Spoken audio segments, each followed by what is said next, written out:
अंगणवाडी सेविका, अंगणवाडी मदतनीस तसेच अंगणवाड्यांबाबत आताच्या क्षणाची सर्वात मोठी ब्रेकिंग न्यूज आहे ती म्हणजे अंगणवाड्यांचे होणार आता जिल्हा परिषद स्थलांतर. पाहूया याबाबत सविस्तर. तत्पूर्वी चॅनलला अजूनही सबस्क्राईब केले नसेल तर सबस्क्राईब करा, समोरील बेललाही क्लिक करा म्हणजे असेच नवनवीन लेटेस्ट अपडेट तुम्हाला पाहता येतील. राज्यातील महिला व बालविकास विभागाने अंगणवाड्यांना स्थिर सुरक्षित जागा उपलब्ध करून देण्यासाठी एक महत्त्वपूर्ण निर्णय घेतला आहे.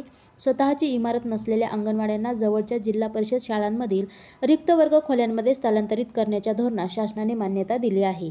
अंगणवाड्यांना शासकीय इमारतीमध्ये स्थलांतर केल्याने बालकांचे शिक्षण परिणामकारकपणे होणार असल्याची चिन्हे आहेत. दरम्यान पुणे जिल्ह्यात एकूण 98 अंगणवाड्यांना स्वतःची इमारत नसल्याची माहिती जिल्हा परिषदेच्या महिला व बालविकास विभागाकडून देण्यात आली आहे.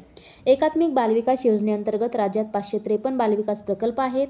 त्यात 104 नागरी तर 449 ग्रामीण प्रकल्पांचा समावेश आहे. त्याअंतर्गत 1,10,669 अंगणवाडी केंद्रे मंजूर आहेत.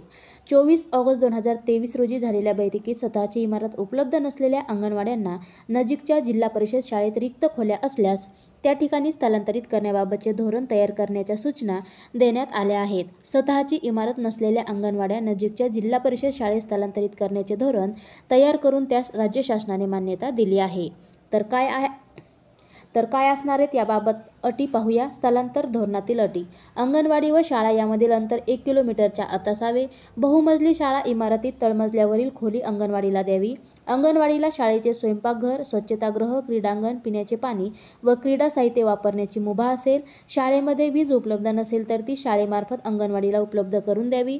किरकोळ दुरुस्ती, अंतर्गत सजावट आणि बालकांनुसार आवश्यक व्यवस्था महिला व बालविकास विभाग करणार.